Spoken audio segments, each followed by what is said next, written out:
toke pamo. Mountain back to Atlantic Ocean. Open me hills to Pocondre. To educate, elevate, and promote. Yeah. Focus on Liberia. For Liberia, Liberia. For Liberia, yeah. From Monday to Sunday. From Monday to Sunday. It's focus on Liberia.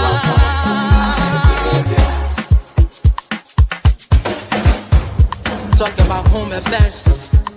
Hey. In diaspora. Current affairs. Reliable information. History. Talking about culture. Politics. Education. Entertainment. Business. Sports. Advertisement. Articulation. Focus on Liberia. Focus on Liberia. Focus on Liberia. From Monday to Sunday. Focus on. Hello, ladies and gentlemen, and welcome to Focus on Liberia. My name is Dennis Jai. We are broadcasting from Atlanta. Tonight, I'm here with the On Point crew behind the curtains to bring you a lively debate. We have others who will be joining us shortly, but we have the veteran J. Victor Nawe. J. Vic, welcome to the show. Hey, Mr. John, happy Sunday, first Sunday of spring, I believe it is.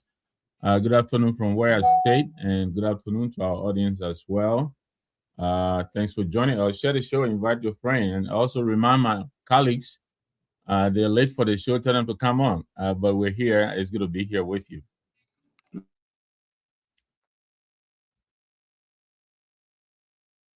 Well, tonight we have some good topics we'll be talking about, and we are starting with the border. The Liberia-Guinea border, this is where the action is. Victor, before we get in the topic, I know there will be some updates. The Guinea border. You know, full disclosure, I live in Guinea as a refugee in the Territorial region. So that's the region, those of us people that came from the Yucapa side, you know, they were the win. People that came from Lofa, they will either go to the Masanta area or the Gegedu area. So it's a long stretch there. So I'm familiar with how the Guineans, the gendarmerie, and everybody behave. At the end, I mean, every time they used to send their red barrels around. So I kind of have a sense of what's going on there. Before we start, I ask you all the questions I have here. Do you have any new information so far about what's obtaining at the border? I'm afraid not, Dennis. My government has not updated us on. They haven't even talked to us much about what is happening. And you're in the back, so I guess you didn't know Mr. Tao is back on. And let me welcome him. Thanks for joining us, Joe. Yeah. I know you were here. I know you were here early and you left. So, but it's good of you to join us. So I before coming on, I scoured the internet, tried to scour social media. I didn't see any update. It appears the situation is what it was last week. The Guineans are still present on the Liberian side of the border. As far as I can tell, maybe Mr. Tao has a different update, but no, nothing has changed as far as I can before Tao coming, I know we can have two government at a time, but you are government in waiting. You are for the CMC. You know, from the CMC standpoint, what is happening in the CMC war room? Because it's easy. This is border. This, when it comes to that, we should all be one, right? It's regardless of political parties. But I mean, what the posturing I'm sensing from CMC is like, okay, these guys are in power, so let them deal with it. We got nothing to do with it. Is that the vibe I'm getting? No, that is not. We support the government of Liberia. We stand with the government. We support the One Liberia policy. But we differ on the approach that the government is taking. We've issued an official statement to that effect. We believe there are other you know levels available to the government. Leverage that they have that they can leverage on this government in Guinea, and bring some sense to this situation. We thought the president flying to Conakry after these people crossed into our border, we thought it diminished our status as a sovereign neighbor, simply because we are not two dueling parties, Guinea and Liberia. We don't advocate a frontal engagement with Guinea. We're not advocating for war, but we believe that there are remedies available to the government diplomatically that they're not using, and so we've advised the government on some of the things we can do that can be done. Um, we understand the president of Guinea has a lot of friends in the region, including the president of Rwanda. Such people who we believe could help talk to him to stand down and withdraw his people. We don't know if that has been done because nothing has been said to us. So there are other alternatives available. We believe that the government could use. But in the Thank you. meantime, as I'm passing it on, I want to really empathize with these people at the border. I've seen a lot of clips of people who are very uncomfortable and very anxious. They live along the border all their lives. They do their farming. Now, it's been since this thing started March 2nd. It's been almost over 2 weeks now. These people, they can't seem to mix. They can't seem to see any sense being made of this situation. I've listened to some of them really, very, very kind of anxious, and they want to see their government bring some kind of resolution to this problem. So we hope that it will be handled soon enough. Thank you. Mr. Tao, let me welcome you. And I want to start with this, right? Because from what we are hearing, there is a issue with territory. What concrete evidence does either government have to justify its current territorial claims along the Makona River? From what I'm saying, the Guineans are saying, I think they have something, they are saying that, hey, you sign some agreement, this land is for us. There's an agreement that established, that's the publication we saw, there's an agreement that established that this is our place and that's your place. On our side, I have not heard, what evidence can either government show? Okay. And Mr. Tao. So in the first place, Liberia, the government in Liberia over all these years can't even develop Monrovia. Let them give that place to Guinea. Let Guinea take it. I'm just joking. No, but No, I didn't hear that, Mr. Tao. Come again. no, I said I'm just joking. No, but actually, Lord Nangbe You should wait. You should wait for all of the inbox, the DMs that will be coming your way, my man. So go ahead. Look, what happened here? Let me know the joke that I made. I said Liberia can't even develop Monroe. Why do they need that playing in Lofa? Let them give it to Guinea so Guinea can take it. But no. The reality is Nangbe says something here, and I follow it, and I'm like, why is the president flying to Guinea again? Because when I heard that they were going there, what is he going for? So he already is almost admitting something that we are in some kind of wrong. It weakened his position. In the first place, Liberia, as the oldest republic over there, that's one. Two, if you really look at it, Boaka, based on his age, Dumoya is just a Peking. So if you look at it in that context and they cross into your territory, why are you going there? Why is the whole president flying there? Aren't there other channels that they could have used? And why is it that now the Liberian troop is not deployed at the borders already. It's not to go fight war, but to just deploy that they need to see presence of security. But it has not happened. All kinds of senators are going there telling the people, you're just be patient, just be vigilant. And then they come back to Monrovia. That is what we are seeing. So Liberia does not even have a plan on how they're going to address this. But look, there is one thing that we are missing. You see the Paul Kagame that you mentioned? Paul Kagame have been responsible for a lot of instigation in many places in Africa. So we need to know that. So when you mention that he's a friend to this guy, and how is he a friend? Paul Kagame is the one that have, you know, that in Benin Republic, my friend is from there. Paul Kagame have his squad, his military squad in that area reinforcing over the last almost like 5-6 years. And whenever people want to challenge Talon, they come out and they suppress it. And Talon have been trying to change your constitution to do exactly what Kagame is doing in Rwanda, and Kagame sent him armament, and they've been doing that. We have to recognize something here before I land. Remember that the guy that is in Gabriel made a statement that Liberia have arms embargo, Sierra Leone does, but and Guinea also on paper, but the French and the Americans arming Guinea. Kagame, that is also their friend in Rwanda in invading the Congo, if he's friend to this guy, and now he started, and he's not doing it with Liberia. He's doing it with the two government. Why is he not doing it with Ivory Coast? So you see what's happening. So what's happening here? If we look at it deeper, is that conspiracy, or is it something? No, it's not conspiracy. We are trying to theorize. We are trying to hypothesize based on what we know.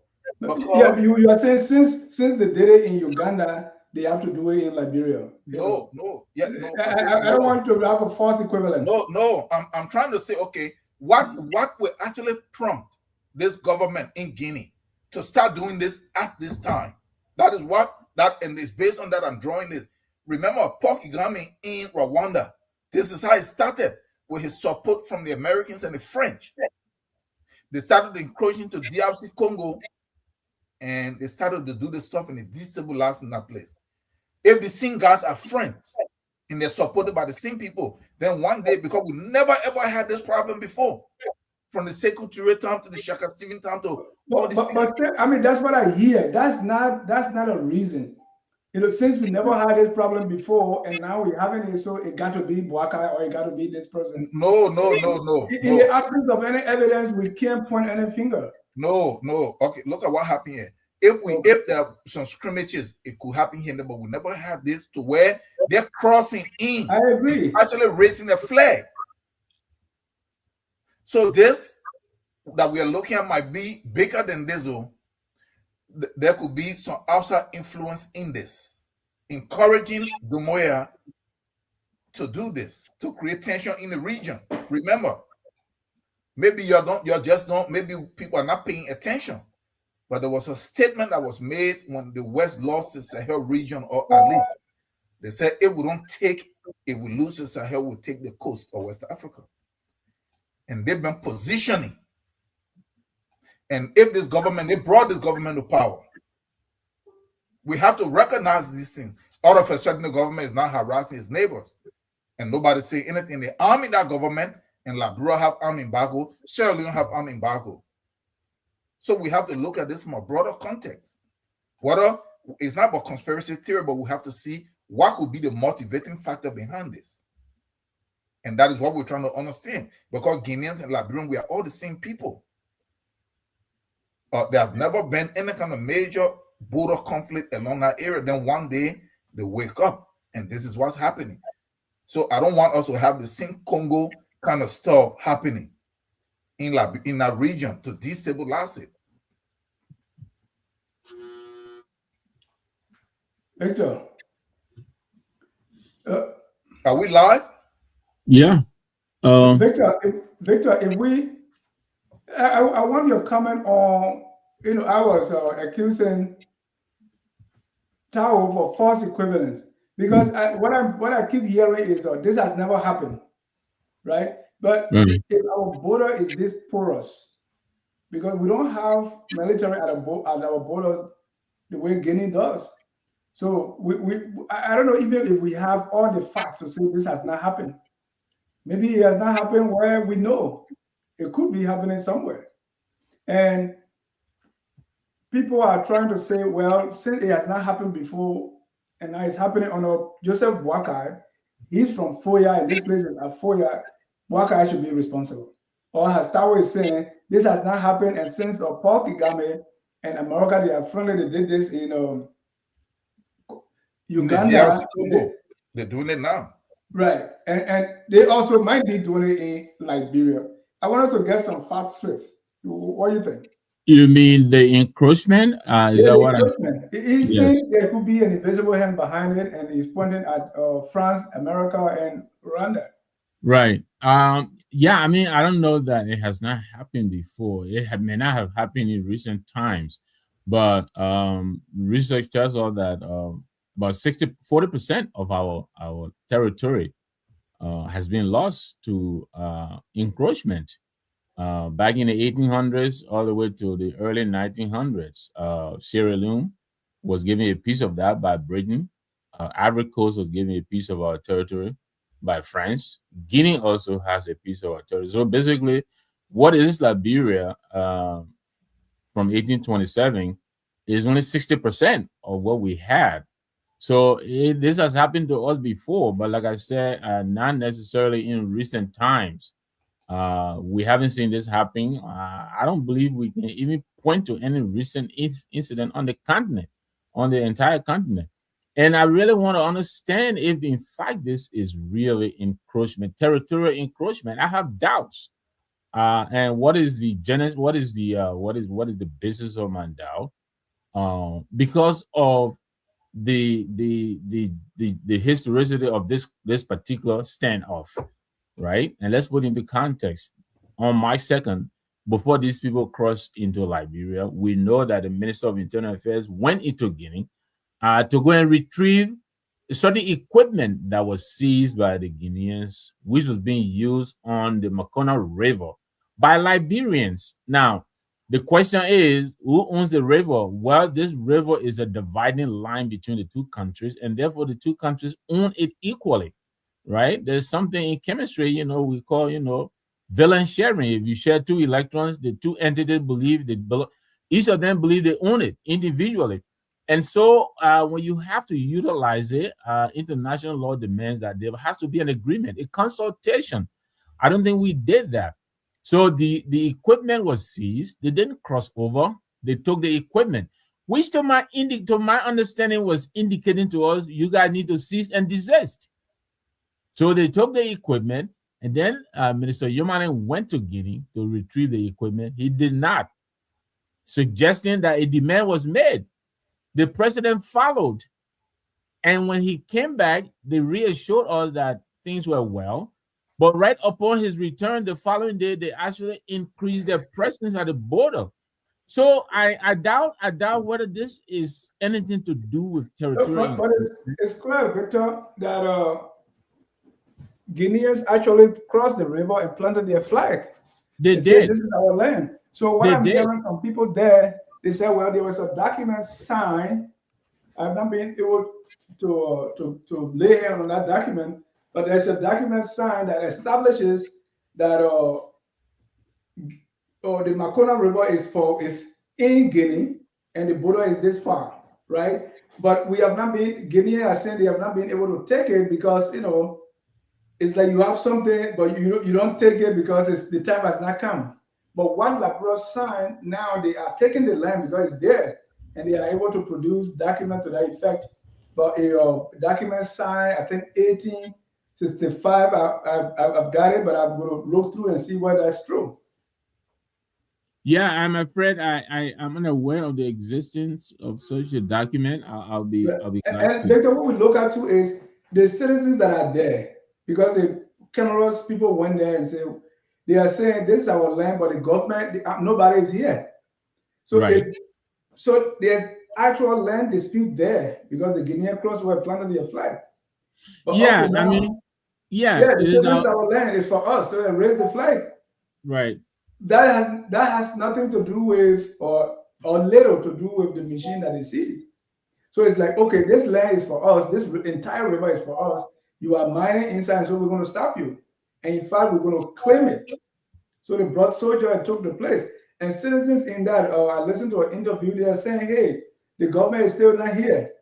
One guy said, if the government want to tell us that this is Guinea, then we are Guineans. Then the other guy said, if the government says this is Guinea now by virtue of their absence here, then I will take my family and we go to Wasanda, to the president's yard and live there because they are not trying to protect us.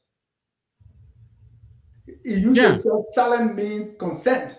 Since yeah, they are not here and Guinea is claiming the land, so it means they are agreeing that this is Guinea's land.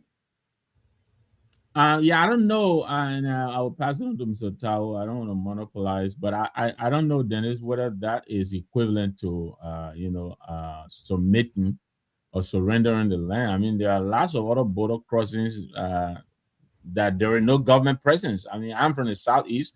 A lot of border crossings where there is no government presence. This is not the only point. I think it's a question of manpower. I don't know by the absence of government whether it means a surrender of that piece of territory that belongs to Liberia. But and yes, I have questions about why the Guineans crossed into Liberia. Is it really to come and claim a piece of territory, or are they coming to put a river behind them so that they can continue to protect the river, which I think is the bane of their contention? I mean, I will leave it there for Mr. Tao. Mr. Tao, Yeah. Okay. the citizens, there are some, the interview say, well, by virtue of the government absence here, they have agreed or they are concurring with Guinea that this is their land. Yeah. Do they have a point?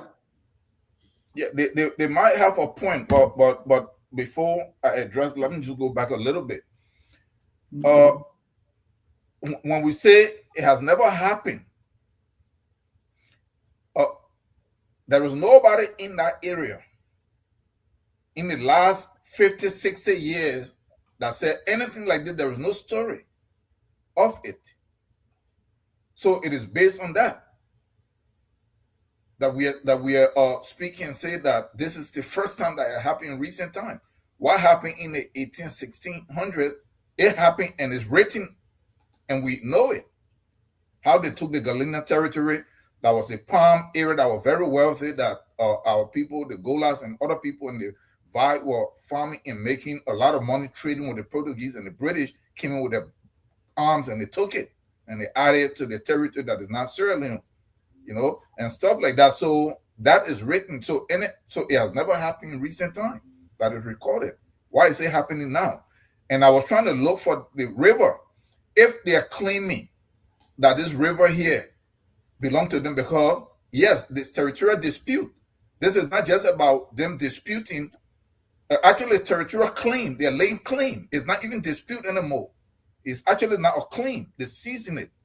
Because if they cross over, if I come into your land and plant my cornerstone, I didn't wait for them to go to court, for them to say, hey, the land is mine, for you to bring your document, for them to bring mine. And I just come and plant my cornerstone, it means I'm claiming your land. So they actually laying claim.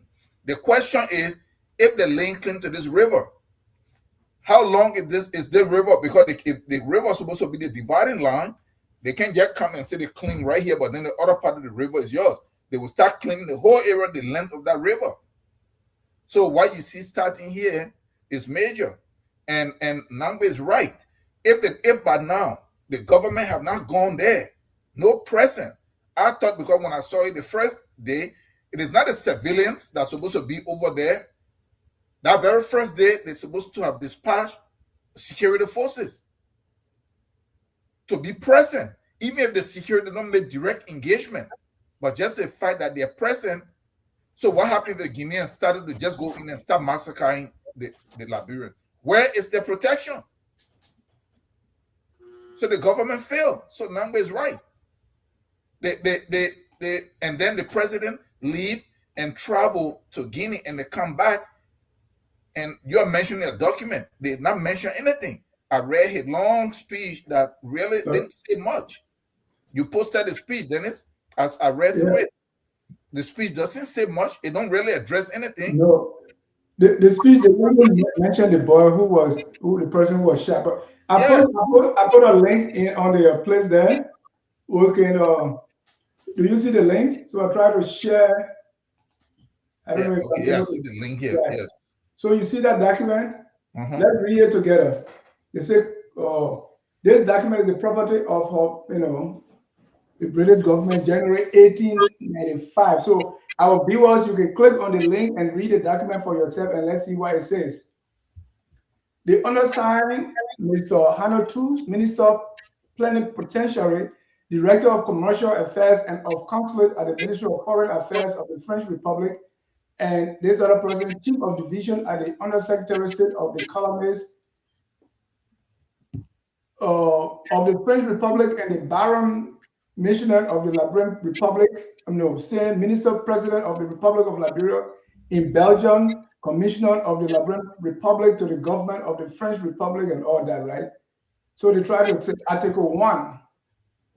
So the French, Republic liable to the ratification on the Ivory Coast and in the interior frontier between the French possession and the Republic of Liberia will be constituted as follows, and to the tracing in conformity in red on the annex map of the present engagement in double and mark as follows.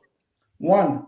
By the tolling from the Kavala River up to the point situated about 20 miles south of the confluence of the river to Dugu at the intersection of parallel 6 degrees of latitude, that by the parallel passing by the said point of intersection up to the conjunction of this longitude west of Paris, it being understood that in every case the basin of the Great Sextus River belongs to Liberia, and the basin of the Dugu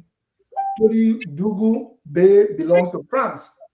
By the meridian 10 degrees up to the conjunction with the latitude 7 degrees north, from the point the frontier will run in direct line with the point of the intersection of 11 degrees with the parallel which passes this place, it being understood that the town of Bamaquela and the town of Mohamudu will belong to the Republic of Liberia. The points of the Nala and of Mosadu belonging in turn to France.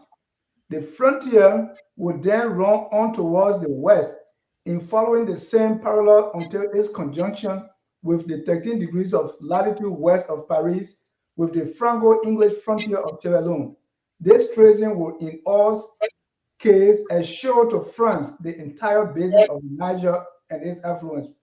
The navigation of the river Kavala until the confluence with the Todigo Bay will be free shipping and upon the inhabitants, and on and on and on. Okay, let me see where he talks about this.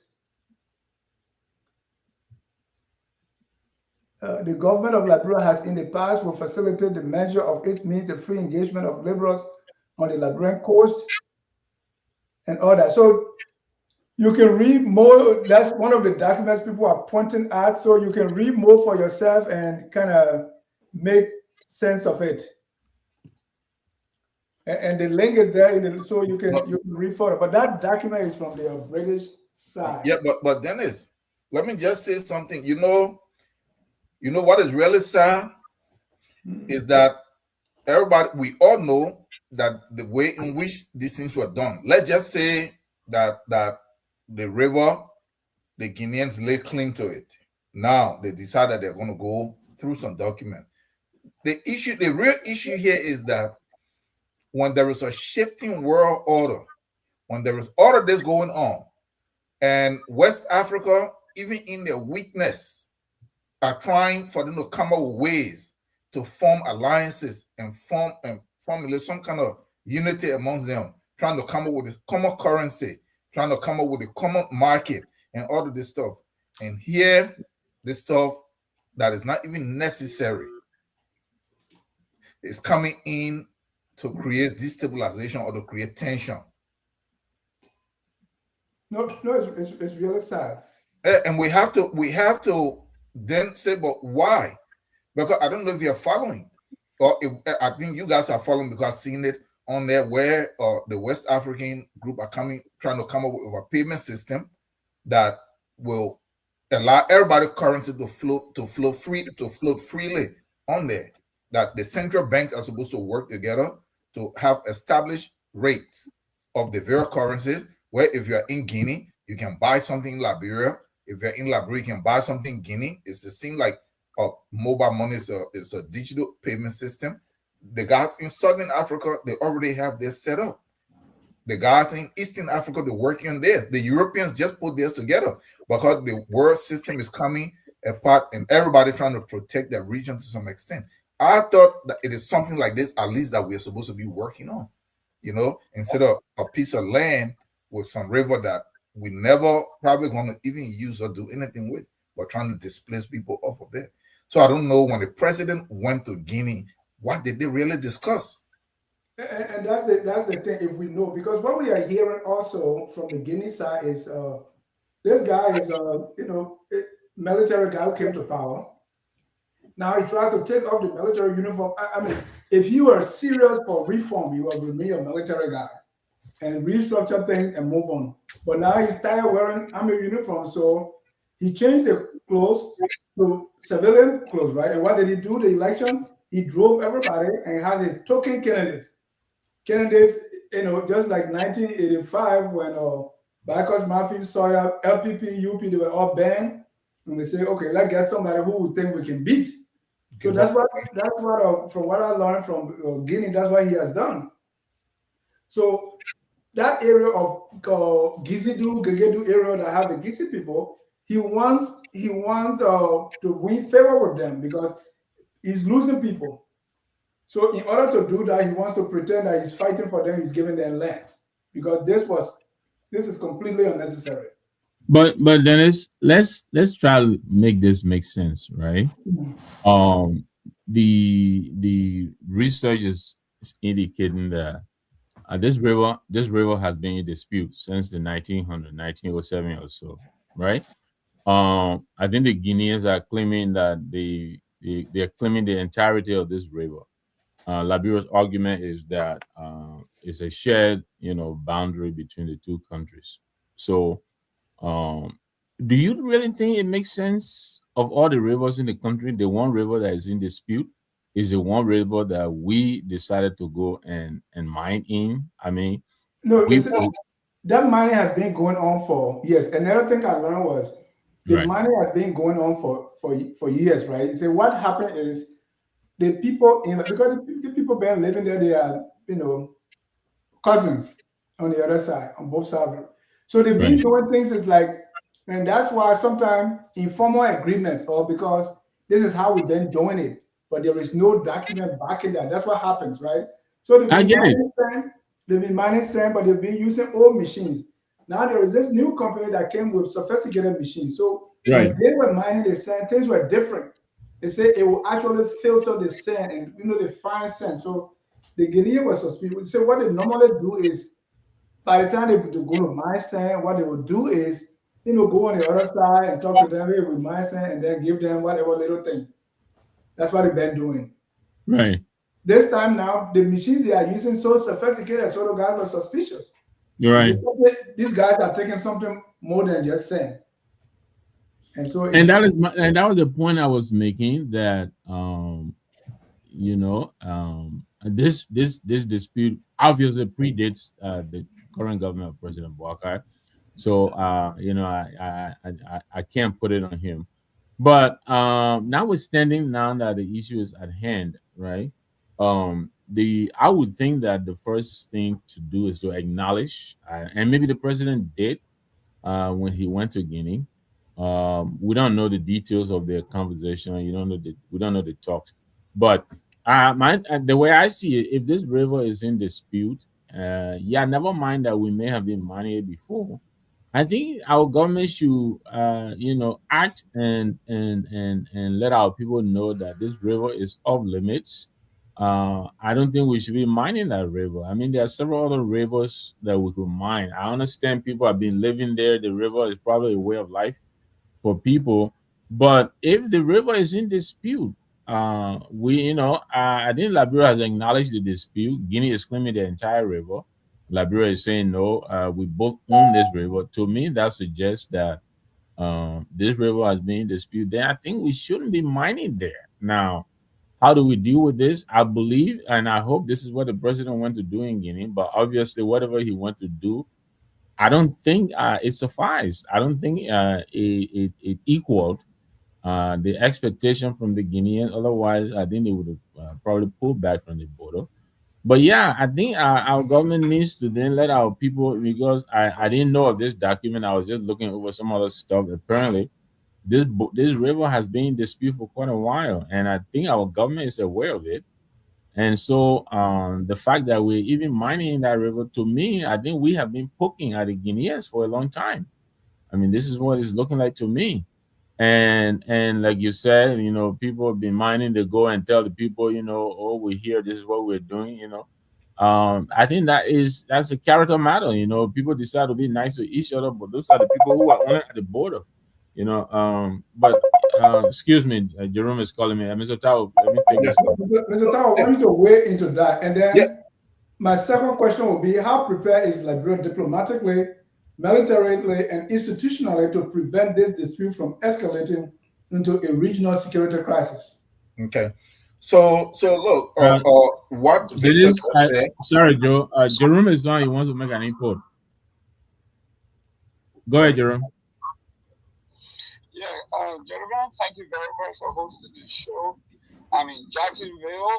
3 hours into this long road trip with these girls. But great discussion. Victor, I want to bring you to the understanding when we visited the Department of Land Mines and Energy in Liberia. They said there were 3 types of mining in the Republic. If you did the artisanal mining, which is shovel and digger, they have no problem with that.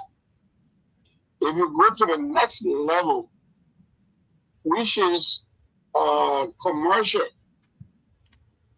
you are okay with permit. Now, if you begin to use what they call commercial dredging or mining, which is heavy duty equipment and all of that, you have to have a special class C or something like that license. Right. That is industrial. And the Republic of Liberia knows this. This is a standard for our republic, and we know that you cannot use heavy duty equipment. You cannot use dredging, any dredging equipment without the proper licensing from the state.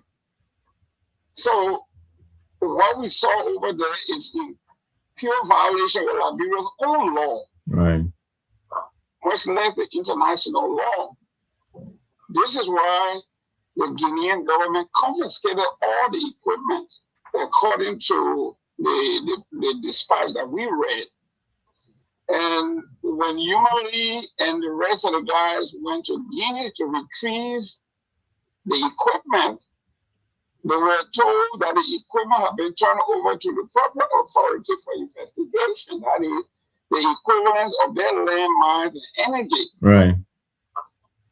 So this is something that we brought on ourselves, and what the president is not addressing is that his nephews are the owners of the KB construction company that is doing this illegal dredging. So this was a manifest self-inflicted wound. And until we can address this, square with the Liberian people as to what happened, we are making mockery of ourselves. You know what Thomas Fowler did? He took few folks, they went over there and didn't address the issue. He is a culprit in what's happening. And he's standing there telling the folks, whoever was involved in this dredging, they're going to be held accountable and persecuted. Isn't this the hypocrisy that we are talking about? But so yet, as awful as it sounds, the Guinean government has a point. And if I was in the same position as Guinea, I would say, listen, if you guys are not capable of upholding our agreement, then I would come and enforce the rules. And that's what's happening there. Thank you. Thank you, my friend. Safe travels to you. Safe travels to the wife and the twins as well. See you back here on Monday or so. Yeah, she doesn't like to take the long ride. All right. Take care. Okay. Okay. So thanks, Jerome. So look, if the Guineans were trying to stop anybody from mining, they already seized the equipment. Why did they need to cross the river? Because they say it's their land.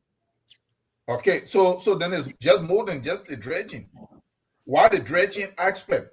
I've actually been against it, because they could easily regulate this if the river supposed to be the boundary or that share between everybody. If that is actually the case, then it could easily be regulated. Anybody brings something there, you seize it the same way, or you stop them. But if you're crossing over and then planting a flag, you actually claiming territories based on maybe that document that you just read.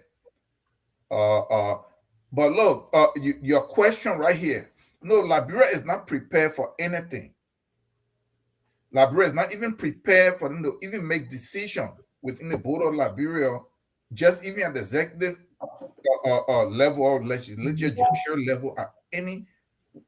Because look at the government. It's not just this government right here. What is the actual national policy on how we proceed and how we do things? It really doesn't exist. One coherent one that actually is a blueprint that is laid out that every other government can actually follow, or even if they have to tweak it. So no, look at how, let me tell you how Liberia government is generally, which you already know. It is an area for people to come and extract wealth. That's it. Because the kind of question you're asking have to do with people that care, so that then they can have actual policies, but they don't have that. It's all disjointed. And it is not that like that for nothing. People just want to come there and make money. And that's it. So no, Liberia is not prepared in any way. And for you to actually see that Liberia is not prepared when something like this happens, you see how it's being handled. The president leaves, go over there. Nobody knows what that's a major stuff. Where army from another country crossing over in and planting flag, and your government is quiet. Yeah. Even if there is a dispute, have they gone to any court? Even though a document can exist, but it can be contested. So the Guineans are already taking action and claiming territory already laid claim to, and the government is saying nothing. So the question you ask, no, the government is not prepared in a way, and they don't even think that they should be prepared. And if possible, they actually already probably relinquish that area, because they can't even manage the areas that is under their control in a meaningful way. Why you think they will even care about over there that is in the bush? That is how they see. Yeah. The dynamics in that area, Mr. Tao. Huh? I said the dynamics in that area because President Boakai and the rest of the people that are Kisi that are in the government, they are very much familiar with the area. That entire area, the three countries, Sierra Leone, Guinea, and Liberia, there is what we call the Kisi Triangle. The headquarters of all Kisi people that's in Gizidugu, in Guinea. So they're very much familiar with what is going on. It is, I would say it's unfortunate that they are really not being upfront with information, because they have lived there for years as one people. In fact, the whole Ebola was traced to that region, because as people move, that's how Ebola entered the three countries, because there's a very close connection, family connection. So with this, And I was scared when the president was going because Guinea has already shown aggression. Yeah. They have gone there and seized equipment. Who does that? And they have went there, they went there again and planted their flag. And now our president was flying there. I don't know why they couldn't invite him or at least send the foreign minister, but it happened. So why I don't see why this place is we may not be aware or the rest of the country may not be aware of what has been happening, but I think President Waka knows. I Yeah, think that I is think why. Mr. I think That is Mr. why. Tower Yeah, that Mr. is why he Tower keep has a acting. He didn't point. say anything. I think Mr. Tower has a point when he extrapolates that the president behavior it's kind of telegraphing guilt, and this president has been in government for a very long time. He knows government to government interaction. I think the real fact that he decided to get up from here and go to Conakry, I think Mr. Tower is onto something. I think he may have known that Liberia was much in the wrong, and he just went there to pacify his younger brother. I don't know, but yeah, I'm still really kind of confused that we got up and went to Conakry and with the dispute between the two countries, I mean, we could have demanded to meet on a neutral front and have this discussion. And you're right, Guinea could have seized our president. And what were we going to do? So I know we're about to move on this topic, but looking forward, I think I agree with my friend here, Fixed Electronics. I hope this is lesson learned. There are a lot of money that we put into security. I don't know what we do with it, but where we don't have the equipment or the manpower, I think smart security, smart military, smart basically security is probably where we need to look. He's talking about electronic fencing, drone technology. I mean, I think that is the future now. We see what is going on right now in the Middle East, between Iran and the U.S. and Israel. Iran is fighting asymmetrically. They're fighting what they're calling asymmetric war. They're not directly facing off with the U.S. or Israel, but they're using other tactics, and that I think they've been very effective. I mean, we know the president right now of the U.S. Is he's in a quantum because right now the economy is taking a hit, and that matters a lot here. We can go to Europe and see what's happening between Ukraine and Russia. I mean, the Ukrainian is a small country, but I think they've been fighting asymmetrically. Though at some point in time they face over the, but drone technology, AI. This is the future. Maybe we need to look into that, because obviously we cannot match Guinea, man for man. With about what 1.8, 5.8 million, they're almost over 15 million. So they're always gonna beat us to the manpower. I think we need to, I heard the president went to the Senate. There was a headline I saw somewhere. I've been looking for it. I didn't see it again on the investigator. Apparently, he went to request increased security spending. I think that's probably a good call. Although I don't know how judiciously the money has been spent, but we need to do things because I believe that our neighbors will continue to pounce on us and take advantage. We have to put ourselves in position to defend ourselves, and I agree with my friend here. I think maybe we need to look to technology that'll help us to man our borders. I think somewhere I heard over 140 border crossings or something like that. There's no way we can man all of those crossings by using human manpower, but we could probably go look to technology that will help us to man these border crossings. So I hope this is something that I don't think it's going to cost us a lot. I was watching one of these. I think it was Zachariah. He was talking. Basically, he's giving the ratio of what the Iranians are doing and what the Ukrainians are doing, producing the drones at tens of thousands, where the Patriots are being produced at around 2,000 per year, and these people are producing 1,000 a day. So I think so we need to, well, we cannot continue to exist the way we are, and don't expect the likes of the Boya to come and push up on us and try to press us, and all of this nonsense he's doing. He knows we're vulnerable. So, I will pass it on, but we cannot expect to continue to exist, and be at peace with our neighbors. In the condition that we're in right now, our security is in a dismal position, and we keep putting money into it. I don't know where the money goes.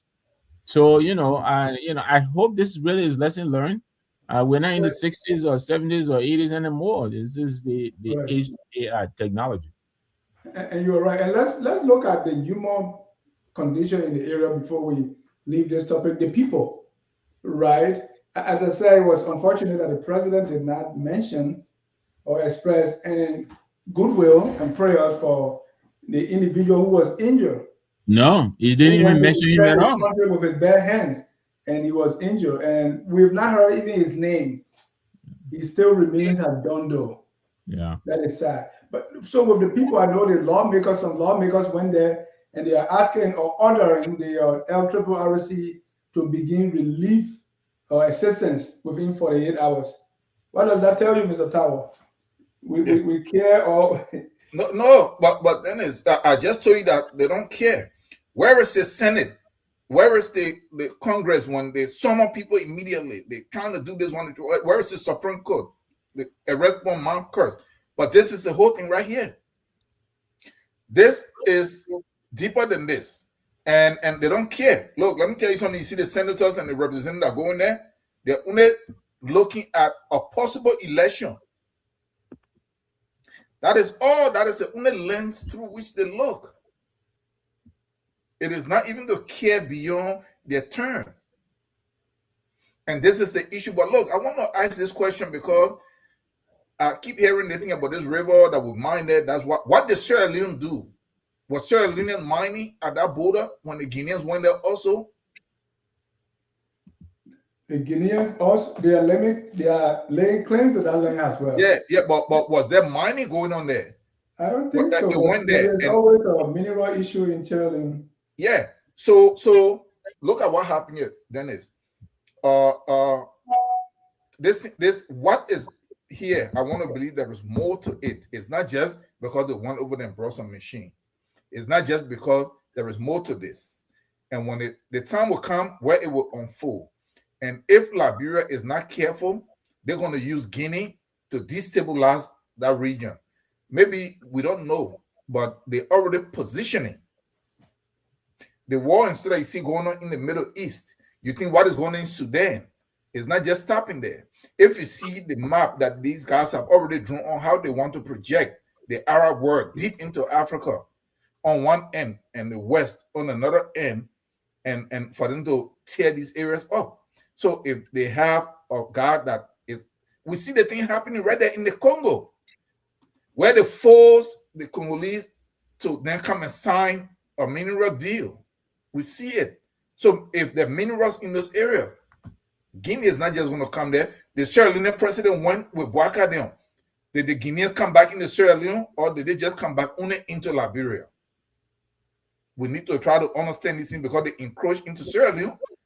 Both Bouaka and the guy went over there. We didn't hear anything that they came back into Sierra Leone, but we heard that they came back into Liberia. So That's a good point. There is more that Bouaka did over there that they're not talking, and they need to really address this stuff. It's not whether it happened under him or whether it's some document, but it is happening now under his authority. Right. But sometimes the way we politicize it makes everything just politics. No, Dennis, we're not politicizing anything. By the way, everything is politics. But we are talking about the reality. If you are CMC and you try to blame Bouaka or blame the government, then they put this defensive posture. And this is what we've seen since the previous government. Yeah, but none of this kind of stuff happened under the previous government. But for me, if people that have doubt, nothing that Victor said here is about CMC. It's actually about Liberia. So if they try to see it that way, then I don't know. Then it That I means mean, they're trying to yeah, don't worry address about it, issue, Mr. Tao. and Let's then go they're trying ahead. to hide. Then they're just trying to hide behind this to talk about the failure of the government in addressing this issue, or at least informing the public. They have to be clear on this. I'll say this. I'm sorry, go ahead. Yeah, they have to really be I will clear. have to move to the next issue. Yeah, I was going to pivot to the next issue. So let me say this quickly, right? And talking about the call by the deputy speaker, in Lofa, right? Again, a demonstration of lack of understanding of governance. The deputy speaker, his office takes in almost $1.9 million. The disaster management was appropriated $1.3 million. So he brings in more money than those people who are supposed to manage disasters. LRRC took in $1.2 million. That's what's in the budget. So he sends over there without making any preparation. Does he really believe by just ordering LRRC to come into Lofa is going to bring the people in? You know, this kind of nonsense is what really irritates me. He goes over there and he's giving the people 48 hours to do what? How? How does he expect them to do it? Did he give them any money to do that? Is that even his place? Exactly. That's not even a place. But let me just say that quickly, and then I'll pass it to Mr. Tao. You know, and I think there is a lot to this thing we didn't know about. You know, these people crossed into Liberia on March 22nd. I mean, on March 2nd. If you remember, the president issued Executive Order 159 to expand Executive Order 144. The 144 is what created the LRRC. He may have known this was coming, and he decided he was going to expand LRRC to give him more responsibility, you know, to manage refugee and all of that. They have to explain to us what they know that we don't know. So they probably knew this was going to happen. I mean, this cannot be a coincidence, you know. Just when these people cross over, the president issued an executive order expanding the authority of and you know, we can even go back to Colonial Cry and Ko Bangalore switching positions and all of that. I really believe I'm beginning to really become convinced that there is a lot to do that this government knew that we don't know, and they don't want to tell us anything. So they expanded the authority and functions of LRRC. Yeah, they increased the budget from $700,000 to $1.2 million. Yeah, you know, and you got Speaker Kuhn. His budget alone is almost 2 times the budget of these people. So what appropriation is he making that is going to match the call that he's making to LRRC? Because all he's doing is throwing these people under the bus and make it seem like they have the capacity to come and bring help and you know, move hell and whatever it is, and come into FOIA and bring relief to these people. And these people really desperately need relief. You can hear that whenever the journalists go over there. You know, some of them have not been able to go to their farms ever since this thing happened. Some of them, you know, they don't know where they're sleeping, how they're eating. That is what disaster management is supposed to do. And these displaced people are supposed to be taken in by LRRC. But you have to give the people capacity. You have to empower them to be able to work. So I am really questioning myself. Did this president really just expand the authority of LRRC for out of nowhere, or did he know something that we don't know that may have had to do with this river? You know, it just really raises a lot more questions. And then to make matters worse, they're not saying anything. And you just mentioned even the young fellow who got injured. I don't even know what his name is. That's a human being. You know, he got shot trying to defend the border barehanded. You know, the president didn't even acknowledge him. Never made any mention of him. We don't even know where he is, what his family is, what is happening to him. Indeed, that's a good segue to our next issue. But let me say, you are watching On Point. If you want a lively debate, if you want what's happening in our country, the place to be is On Point. The next issue I want to talk about is it's very personal. That's about Samuel Jackson and his late wife, the Zulu Queen, Tony Jackson. Well, Samuel Jackson is a personal friend. We all know him. He's been here on Focus on Labrador many times. During my son's graduation from high school, he was there at my house with his wife, the late Mrs. Jackson. So it's kind of, it hit close to home, but we have to discuss it anyway. We all know the story. Samuel Jackson have been with his I would say, new wife for some time now. We've seen it on social media, and he's a very he talks a lot, and so a lot of people know him. Now, these things happen about him being a suspect in the death of his wife. Mr. Taro, when that news first broke, how did you receive it? I really kind of try to follow the different news, some rumors, some speculation, hypothesis, because I really don't know this guy. I didn't even. I heard some people saying that it was violent. Some people say it's not. For me, I really don't know. It's difficult to make judgment on that unless I knew this guy, unless I knew some interaction between him and his wife, unless I knew how they function. But I don't know any of those, and we hope that the police. I don't know who this Jackson is. Is he part of the government? No, he's not part of the government. Samuel Jackson have just joined the CMC. Okay, so yeah, we will have to. We'll hope that the police will actually look into this. But I have no faith in the Liberian police or the investigative arm in any way, the NSA or whatever you want to call these guys, because for years and years, there's so many investigations that we don't hear anything about anymore. So I don't know. I saw some people say that there was bruises on her body. So that means that he killed her. I don't know. I really don't know. What went through my mind is that whatever the case is in the source of her death should actually be brought to light so that whoever did it can be held accountable. But you, at the same time, you don't trust the police. So no, it's not that I don't trust in the police. Cannot be the police in Liberia is not even a trust issue, actually, because they don't even have the desire, they don't have the capability to, or even the intent to really want to do anything. As long as it's not about receiving some money or getting something from somebody, or it's a political stuff to where they have to run behind somebody. The police is more active when they're going after an opposition. There's the same police that was just there on Ellen, and they were harassing people from CDC. The moment CDC came in, the same police were harassing UP, and now the same police is there. They're harassing both UP and CMC and everybody else. So the police have no level of independence. So I just don't know.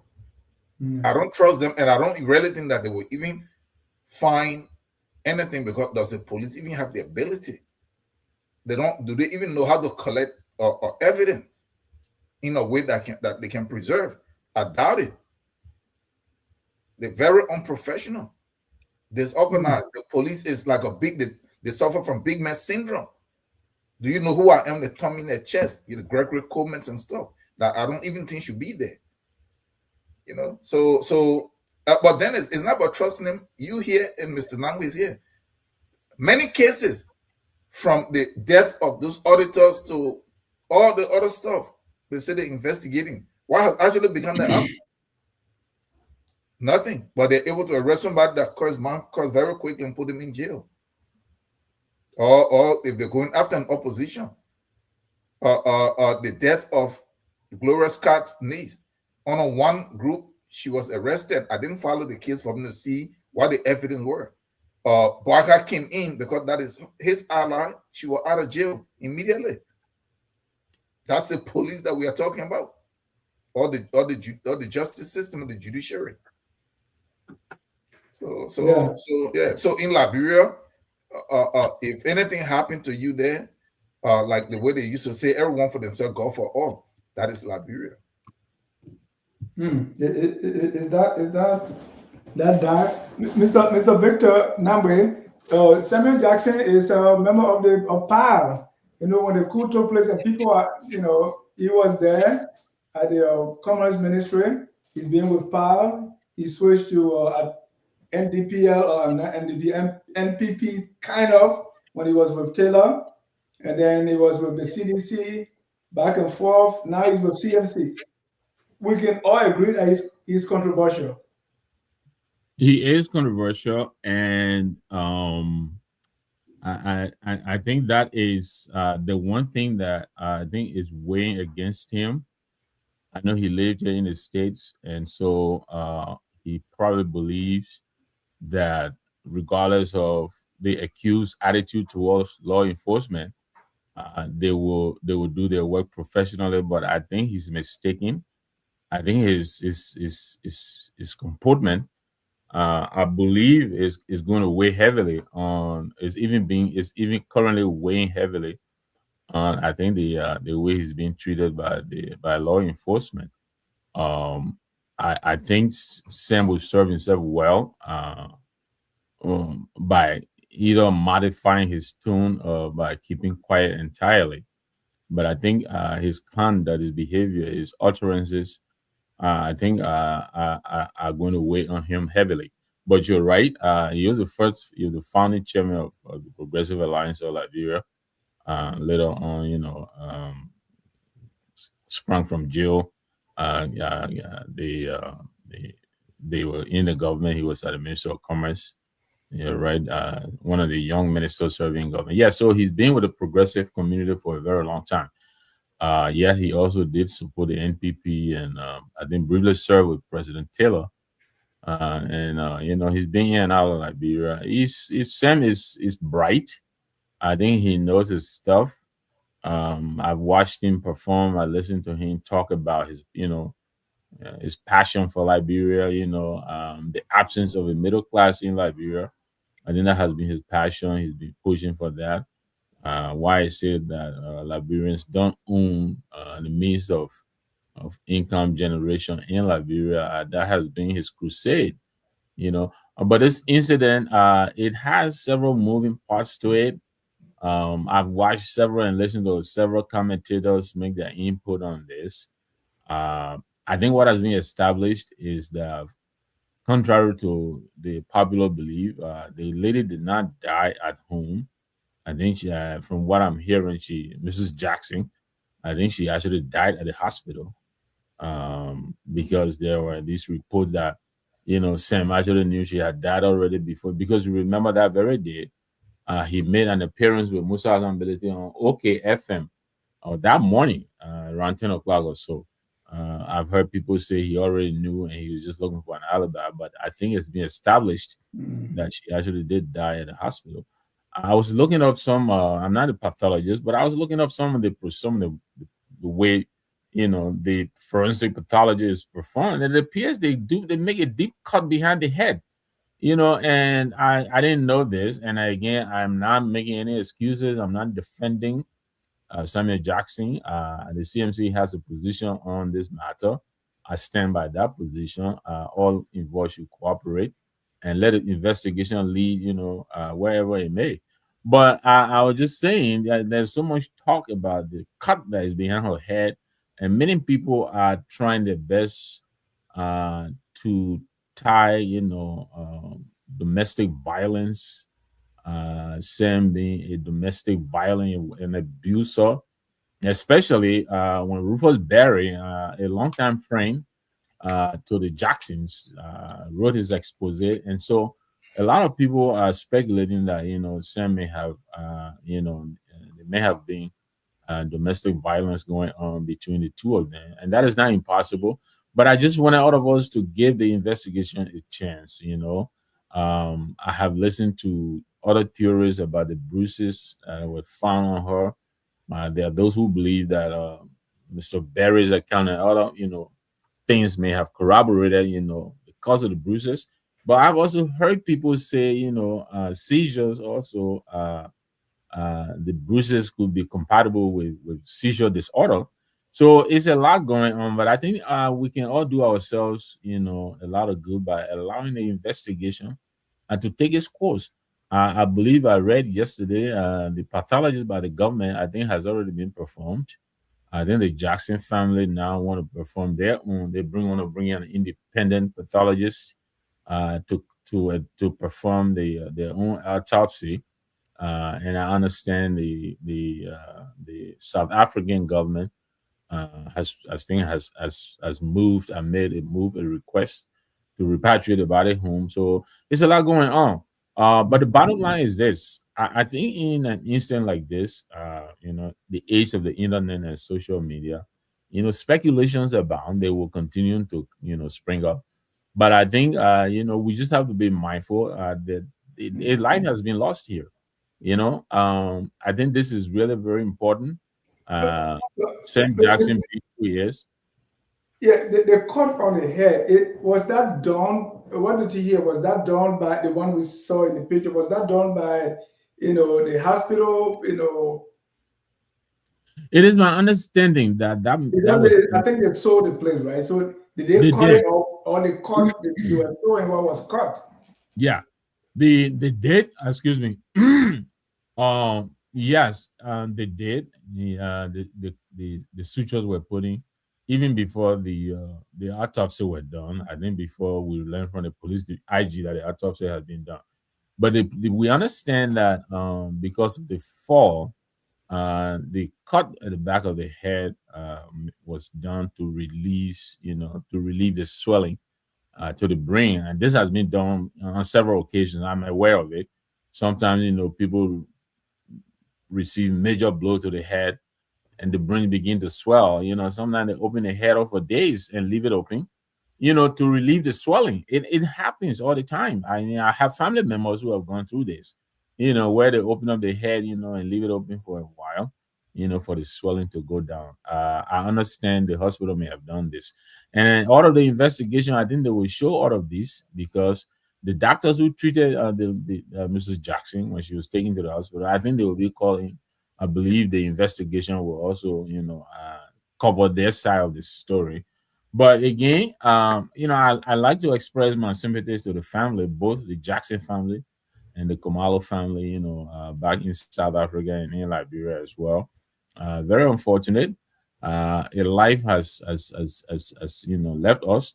Again, my advice to my friend Sam Jackson, is that you have the lawyer now on the case. I think Serena Seaforth and some of that group of lawyers, let them do the talking. I think you should leave it to them.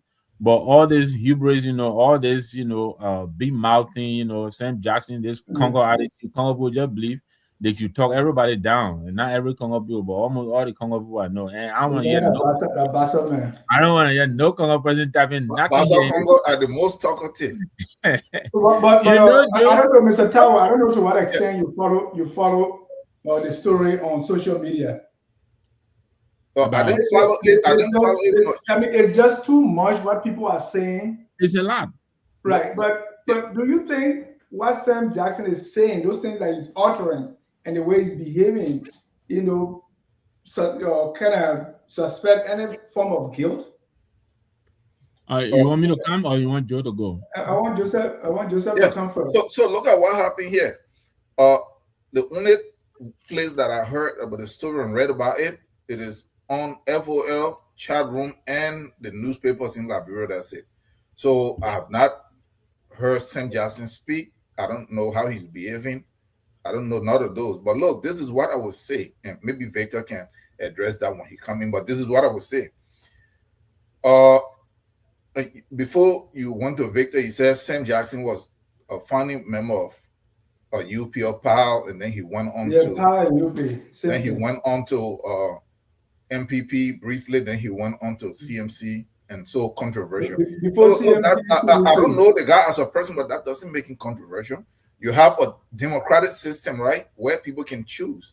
If you feel you are one party and you don't think that their policies or their mission statements and stuff align, or it has changed, or they're not going in that direction, you have the right for you to leave.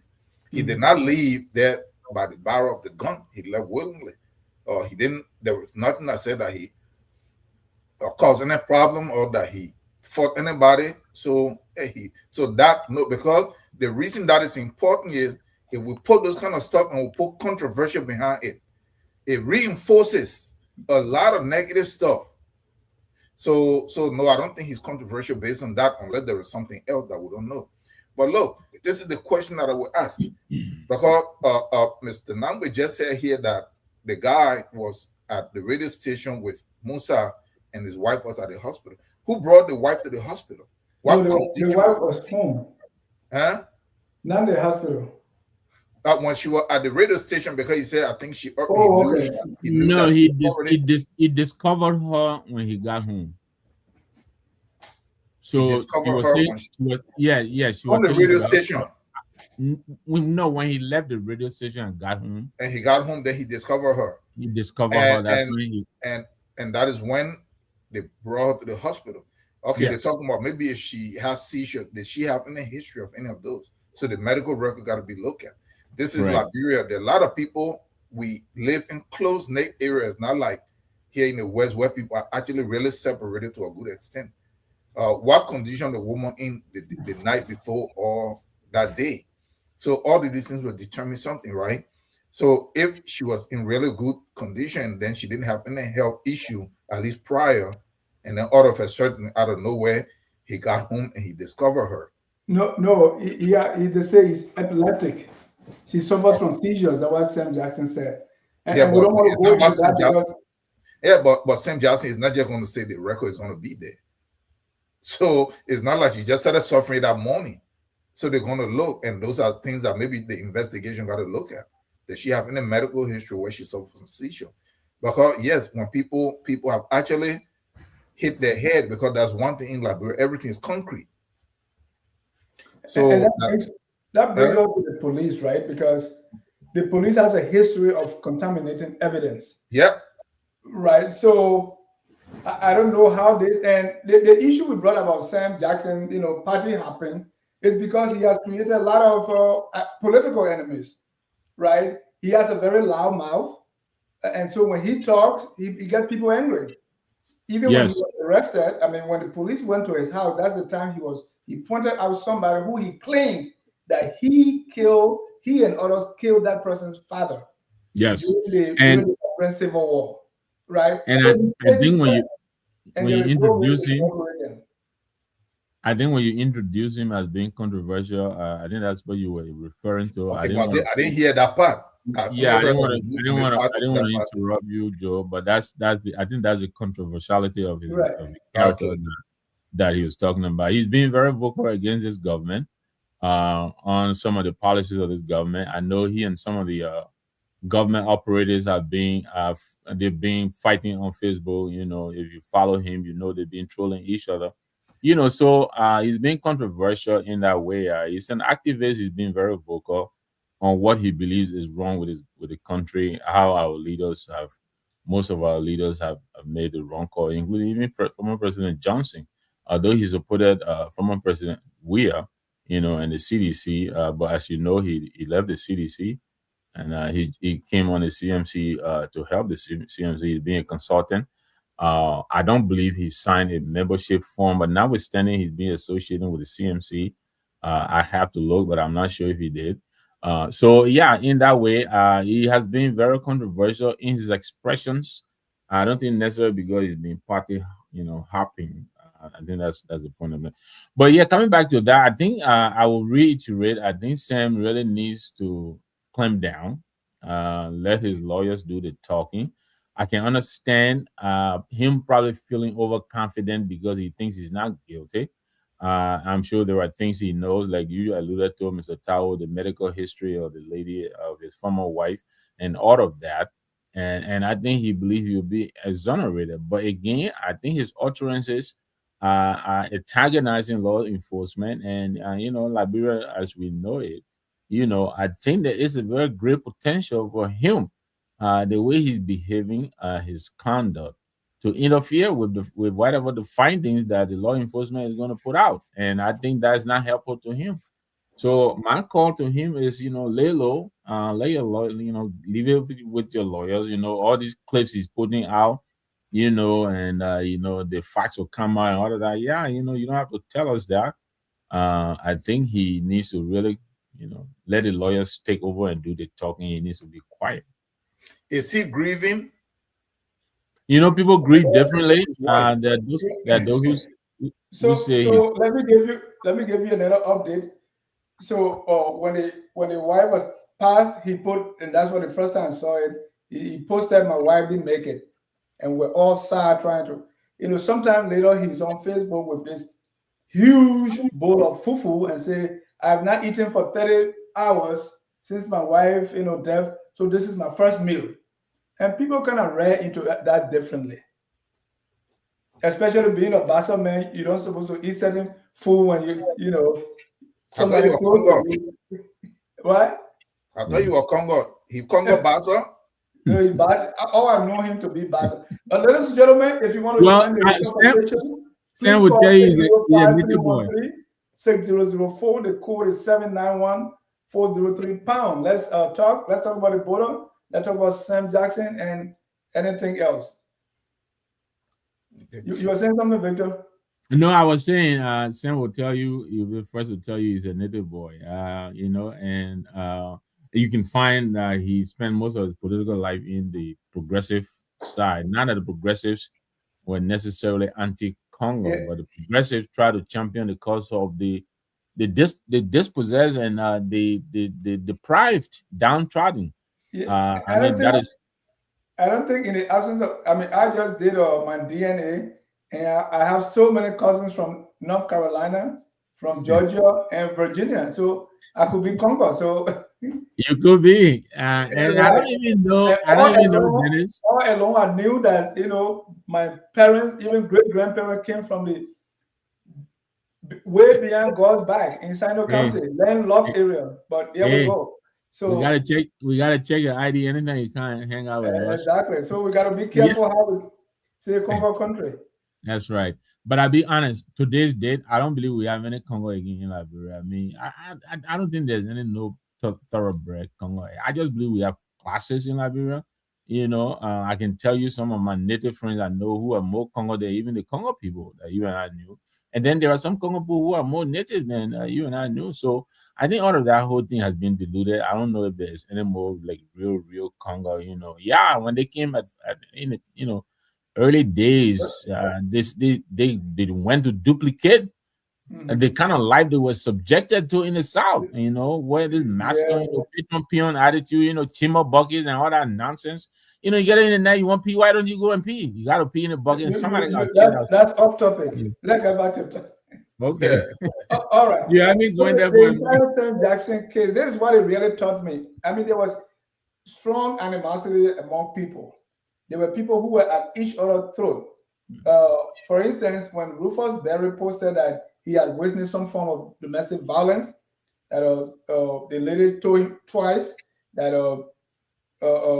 Sam was being abusive, and so he was coming out now saying, and people were saying, "Oh, why didn't you say it before?" And people were at each other's throats so much that it took me really by surprise. And all I could say that Liberia as a country is still traumatized. I mean, people just can just be very explosive out of very little thing. People were at each other's throat that had nothing to do with they had not Sam family or the wife family, even though we're all Liberians, but the venom that was being expressed and how people were antagonizing each other really tells me that there's lots and lots of unhealed wounds. Because when you can fight war for 15 years, 20 years, and just think it will heal by ourselves. Okay. And that's why we hear all this kind of insults.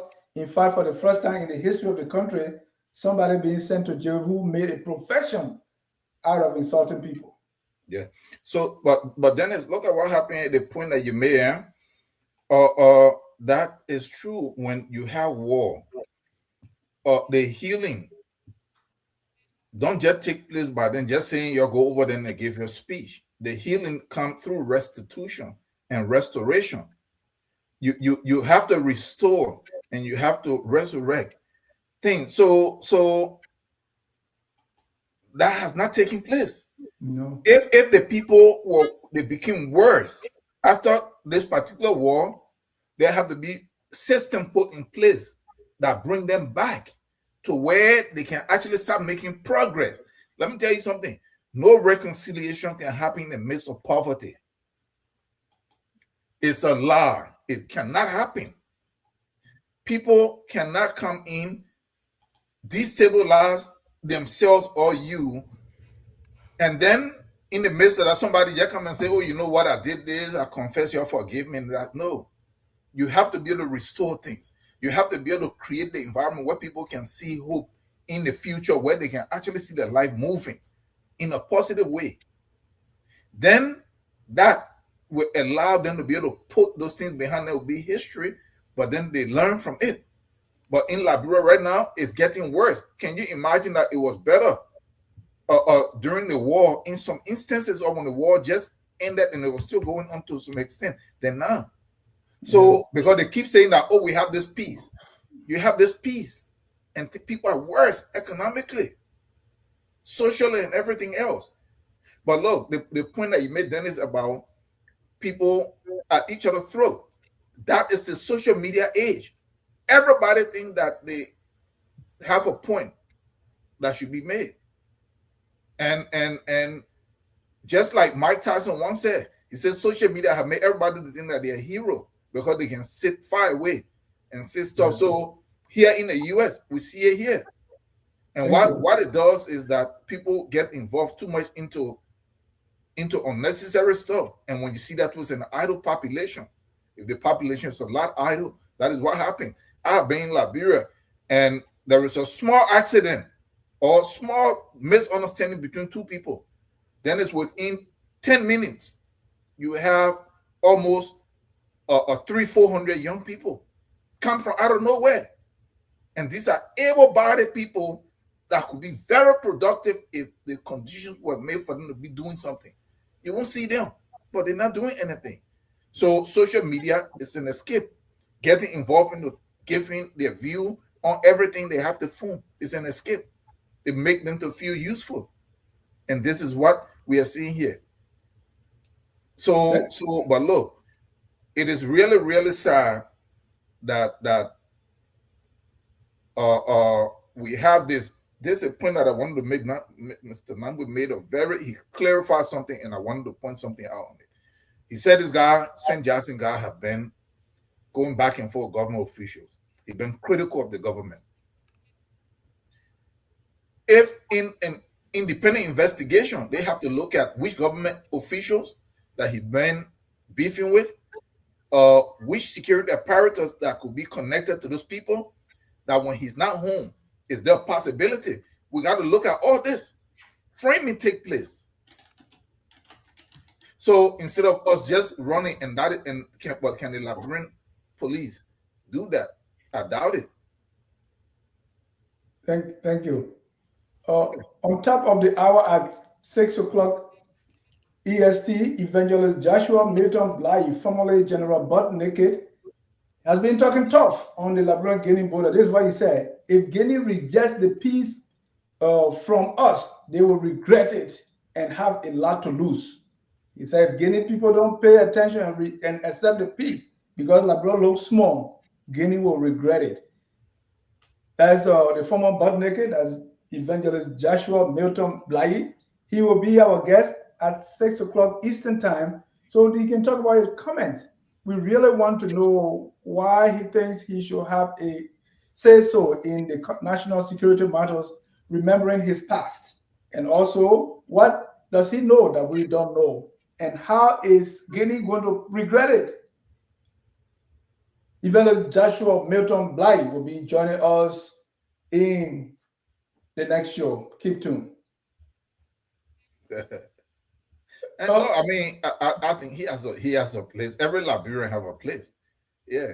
What I see here is that Liberia supposed to have deployed the military. Okay, even if it is not directly in that they have a direct confrontation, the military supposed to have been deployed. Like Nangwe asked earlier, they have all of this money in the budget. They said that the U.S. trained and equipped the Liberian military. They're going for peacekeeping in other places to secure somebody else's sovereignty. Then when it's happening in Liberia, they're nowhere to be seen. When the NSA having a budget worth 10-15 million a year. And when you are on, because look at the precedent that this is setting, and not to go back. But if this thing succeed and Guinea take that, remember Ivory Coast will also come. Watch, because that tension is already in that area along the Ivorian border. where they already suspected that people from there were instigating in Ivory Coast, and it led to all kinds of stuff during the war. So if this cannot be resolved, the other neighbors will come, and Guinea might not even just stop there. They might come and try to temper in other areas. So this need to be addressed. And what he's saying, I don't want to say it that way, but we have to also be able to put up some force. All this stuff that Guinea is 15 million and we are 5 million, that is not even the issue. If you are actually prepared, you can actually do something. Guinea is not going to come over there and fight no war. But if you have a standing army and that you are ready to protect your border too, I just wish that this is not even what is happening, because there's a major distraction on where Africa should be moving, with especially West Africa, with respect to the integration and all the different things that they're trying to put together. And Guinea and Liberia and Sierra Leone in the Manu River, they're supposed to, what is a piece of land and some river on the ground? I want to believe the instigation is deeper than this. It's not just, I don't think it's coming squarely just from Guinea. I want to believe that strongly that there's some push behind it to create this tension. And when the time comes, you will see it will come to light. We have a caller here, but okay, drop off. Let me see if I can call him directly.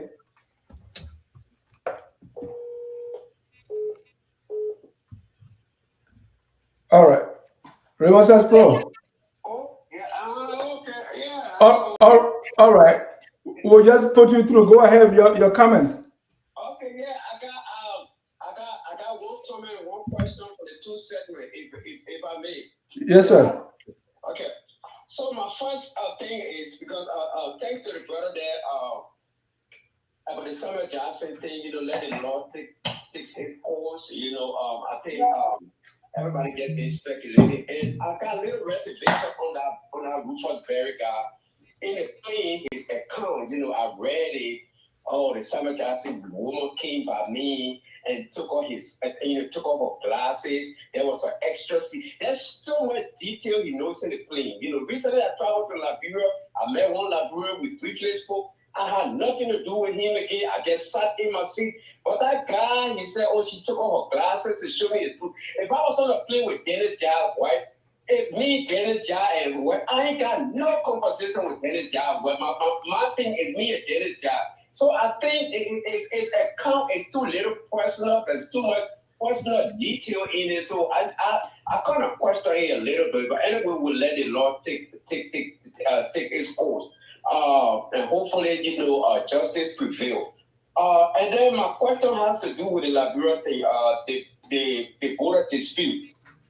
Okay, because I know you guys mentioned Rwanda, so Rwanda is melting into a DR Congo supporting I think M23 group because they got a war over there, they got a crisis. So if this thing was just a leg grab, as Liberians are claiming, why didn't Guinea do it during our vulnerable stage at the time we were doing the war?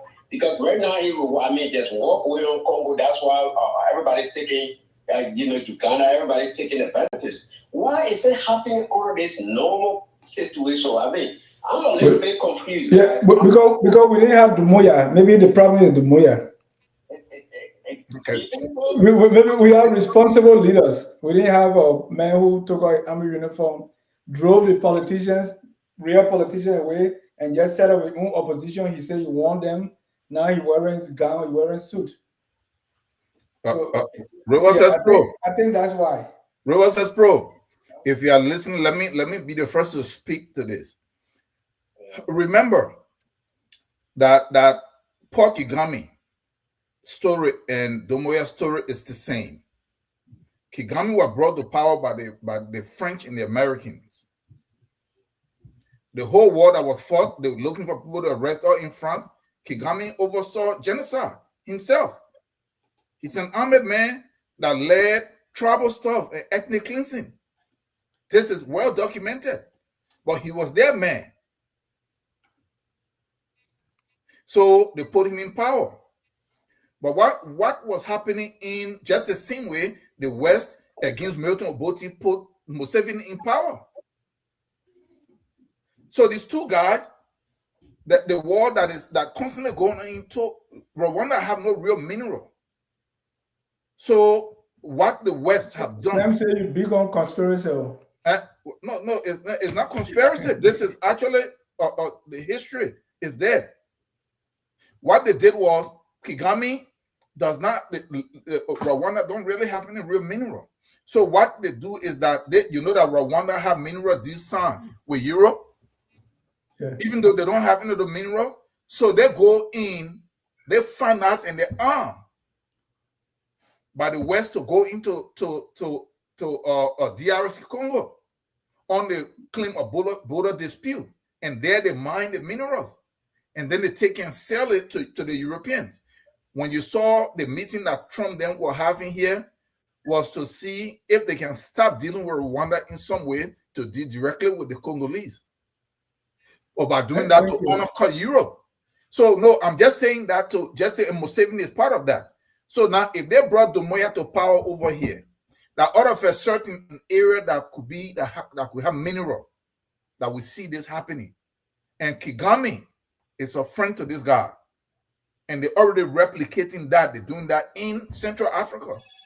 Then this is something for you to look at, and that is why when I started at first, I made that analogy, and I said we have to look at it this way. And I disagree with you. No, it's not. It's not whether you agree or disagree. We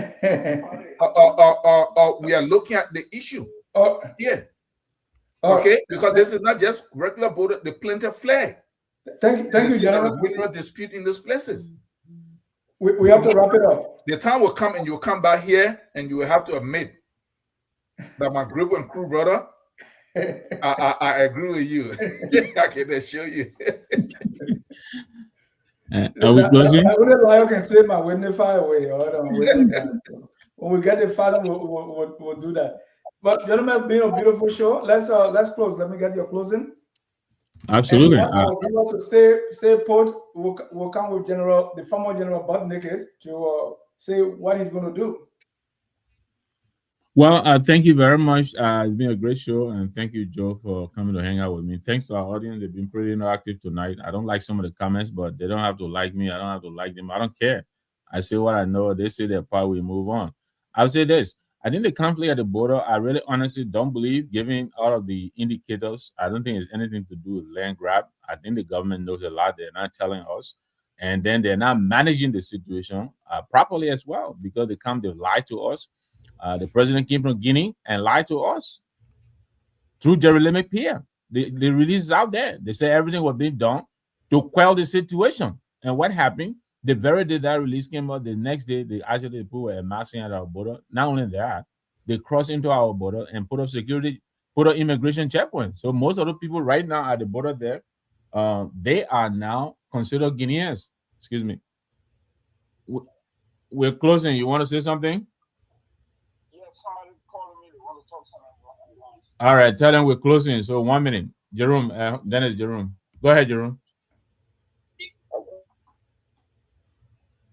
Jerome, the boss here. Anytime the man wants to talk, let him talk. That's the chief. Yeah, your name, where you calling from? Okay, this is Charles Manning B. Mame, and I'm calling from California. I just wanted to make a little contribution. Go ahead, sir. Victor. Yeah. Yeah, he's clear. Let him go ahead, Jerome. Go ahead, my friend. Yeah, so thank you, Mr. Jerome, and thank you, Mr. Tao. So my contribution on the issue about the border dispute, for that, I would say my government has shown bad leadership or the lack thereof. They have never been transparent. They are not communicating properly. They have shown a sign of weakness, which the Guineans have already capitalized on. I mean, things can only get worse if our government continue to posture itself in this reckless manner, or I would say this manner in which the Guineans do not respect. Liberia was supposed to, at least for the first time, show its military at the border, or at least put some wire fencing. You know that wire they can put at the border, say that it is just serve as a deterrent. They did not do anything to deter the Guineans or stop the Guineans from crossing our border. So the Guineans took advantage of it, especially from the fact that there was some illicit money. They you were to do claim somewhere, it's always been trying to lay claim to. And you are watching the world. Everybody now, it is about might makes right. Now, who you going to complain to? The very people who we used to complain to, who had some degree of moral standing in the world, the people doing the same thing. They went to Venezuela, they took the people president from there, they installed their own president, they were going to Iran, doing the same thing. If you went to somewhere like America to go and complain, will you get redress? I said no. So Guinea and other places where you're living with hostile neighbors, you're supposed to prepare your military sufficiently, but you know what they do? They take money, they put it in national security, they get the party and go and collect. And that's why they used to start pulling the resources of the state. Instead of empowering the military, instead of arming the military, and equipping the military, they use the national security agency, use as a part of the national security agency for they call it how you call it, they're doing surveillance, they're doing intelligence, and they eat the money. Now the time has come for them to prove that they have been supporting the military, the money have been putting in the budget was actually used for the internal purpose. We can't see it. That is a big exposure of our government. That tells you that we are very vulnerable. And when people see that, they will take advantage of it. Next thing you know, we start coming to claim the land from Liberia. Thank you. Thank you very much, my friend. Thank you so much. Thank you. The last thing on is the Joshua Mason Blai something about Mr. His show coming next. Jackson. The police have So you should hold that thought and call again. Mr. Blai is coming on. You can call when he's on. All right. Thank you, my friend. Take care. Yeah, let me close. Victor, you're done, right? You can go ahead. I think he took my time. You can go ahead. Okay. So look at what happened here. You see, this brother that just called, he made a point. Why all of the money in the budget and the government never used it? But you see, the thing started from Ellen. She was so scared of a coup ever happening that she weakened the military. And everybody else that followed that same blueprint. They want a very weak military so that there is no chance of them being overthrown. But what is that doing? It exposed the country to extended danger. So, Ellen, do you know how much money went into the Liberian military under Ellen? Tens of millions of dollars. But where is the military? Doesn't exist. So she set the trend where they put it in, they channel the money out. And that's what everybody else is following. So if this government is serious, let me tell you something. It don't take long for you to prepare a troop, make the military attractive, make the conditions good. We have an able body. We have all of the youth in our country. Train them, bring them up to standard. You can have a 10, 15 million, no, not that much, 1 million or so, or 500,000 standing army in our country. Okay? So, but will they do it? No. Everybody have to put money in their pocket. Yeah. So thank you. Everybody has to put money in their pocket. Thank you, gentlemen, for the show. I want to thank our viewers for watching. Always focus on Liberia, where we educate, we elevate, and promote all things Liberia. There is nobody since 1822 who can do it better. Until then, we close with a song that says, "We are all Liberians." Have a good day. We are Liberians. Liberia is our home. Liberian people.